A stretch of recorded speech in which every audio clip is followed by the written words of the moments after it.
कल मध्य प्रदेश के सीधी में हुए भारतीय शक्ति चेतना पार्टी के विशाल आम सभा कार्यक्रम में पार्टी की राष्ट्रीय अध्यक्ष शक्ति स्वरूपा बहन संध्या शुक्ला, राष्ट्रीय उपाध्यक्ष सिद्धाश्रम रत्न सौरभ द्विवेदी एवं राष्ट्रीय महासचिव सिद्धाश्रम रत्न आशीष शुक्ला शामिल हुए। पूजा पार्क सीधी में हो रहे इस आयोजन के पूर्व निकाली गई विशाल रैली में हजारों कार्यकर्ता शामिल हुए, जिन्होंने रैली के माध्यम से सत्ता परिवर्तन के इस अभियान में जन सामान्य का आह्वान किया। भारत की आन बचाएगा कौन? भारतीय शक्ति चेतना पार्टी, भारतीय शक्ति चेतना पार्टी, भारतीय शक्ति चेतना पार्टी। ये भ्रष्टाचार मिटाएगा कौन? ये भ्रष्टाचार मिटाएगा। और बात करते हैं महिलाओं की सुरक्षा की, इस दावे के लिए तो कुछ कहने की आवश्यकता ही नहीं है। बेटी पढ़ाओ बेटी बचाओ, बड़े बड़े नारे लगा देना बहुत आसान है। महिला सशक्तिकरण के लिए हमने फलाने काम किए, इस तरह के झूठे वादे कर देना, खोखले दिखावे कर देना बहुत आसान है। मगर आज महिलाओं के प्रति हो रहे अत्याचार के खिलाफ या मध्य प्रदेश की सरकार कितनी सजग है, या इसी से देखने को मिल जाता है कि आज एक भी दिन ऐसा नहीं जाता कि आप अखबार के पन्ने पलटो या टीवी में न्यूज चैनल लगाओ और आपको पता ना चले कि फला गांव में फला जगह पर किसी न किसी महिला के साथ अत्याचार ना हुआ हो। एक दिन भी ऐसा नहीं जाता।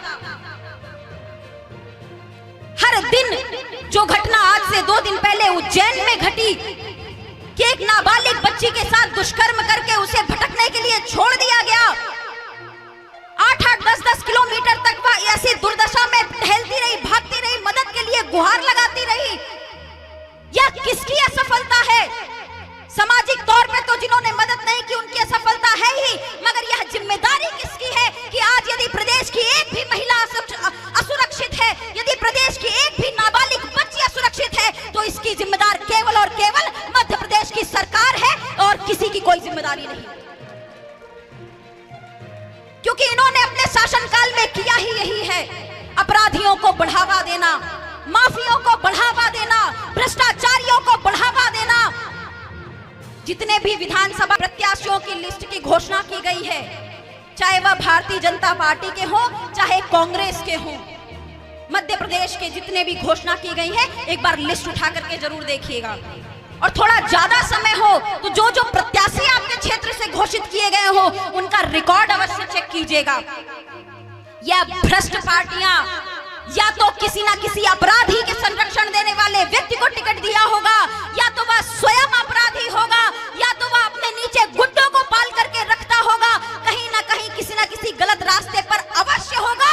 और ऐसे व्यक्तियों को 30% ऐसे इनके प्रत्याशी आपको अवश्य देखने के लिए मिल जाएंगे, जो स्वयं नशा करने वाले होंगे, जो स्वयं भ्रष्टाचार को बढ़ावा देने वाले होंगे। जरा एक बार विचार करके देखिए, जब कोई अपराधी, जब कोई बलात्कारी, जब कोई माफियाओं को संरक्षण देने वाला, जब कोई नशे का व्यापार उसका या उसके परिवार का चलाने वाला, ऐसे व्यक्ति आपके क्षेत्र में प्रत्याशी बन के जीत करके विधायक जब बन करके आएंगे तो वह आपके क्षेत्र का ईमानदारी से कभी कल्याण नहीं कर पाएंगे, कभी विकास के मार्ग पर आपको नहीं ले जा पाएंगे।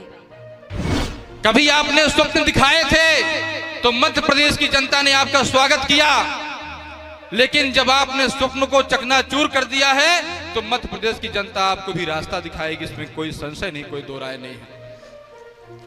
और भाई, कांग्रेस से लुट के आए थे, भाजपा में आए, भाजपा से लुट रहे हो तो सोच रहे हो कि फिर से कांग्रेस में जाएंगे, लेकिन हम कहीं नहीं जाएंगे। हमारे आराध्य धर्म सम्राट युग चेतना पुरुष योगी राज शिव शक्ति पुत्र जी महाराज ने बहुत पहले से भविष्य देख लिया था कि क्या दुर्गत होनी है प्रदेश की, इसीलिए उन्होंने अपने अवलंबियों के लिए, अपनी विचारधारा पर चलने वालों के लिए भारतीय शक्ति चेतना पार्टी के रास्ता दे दिया। न भाजपा में जाने की जरूरत है, न कांग्रेस में जाने की जरूरत है। जिसको लुटना हो लुटते रहे, हम अपने साथ कदम से कदम मिला करके आप जैसे सभी प्रदेशवासियों का, भाई बहनों का आह्वान करने के लिए छोटे बड़े कार्यक्रम करते हैं कि आपको बताएं कि आपको कहीं लुटने की जरूरत नहीं है। भारतीय शक्ति चेतना पार्टी आपकी अपनी पार्टी, आपके बीच में आइए, कदम से कदम मिलाइए और अपने क्षेत्र में परिवर्तन लाइए।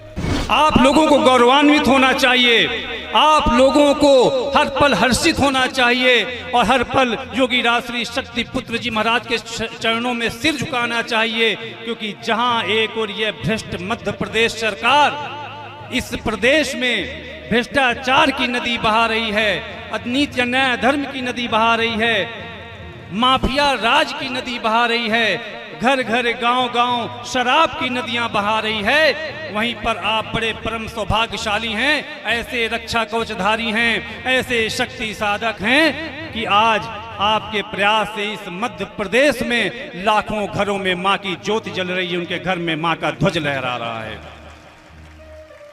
वे नशा मुक्त जीवन जी रहे हैं, समाज को भी नशा मुक्त जीवन जीने की तरफ प्रेरणा प्रदान कर रहे हैं, और जो शराब माफिया हमारे प्रदेश को जहर पिलाने का प्रयास कर रहा है, आप सौभाग्यशाली अपने आप को मानिए कि ऐसे अधर्मियों अन्यायियों के खिलाफ आप अपना सीना ताने खड़े उनका विरोध कर रहे हैं, उनके खिलाफ अपनी आवाज को उठा रहे हैं। यह बहुत बड़े सौभाग्य की बात है। अपनी तुलना उन स्वतंत्रता संग्राम सेनानियों से कीजिए जिन्होंने देश की आजादी के लिए अपनी कुर्बानी दे दी, हंसते हंसते फांसी पर झूल गए। कितना उन्होंने उनको अंग्रेजों ने कष्ट दिए, कितनी यातनाएं दी, लेकिन वो झुके नहीं, वो दबे नहीं।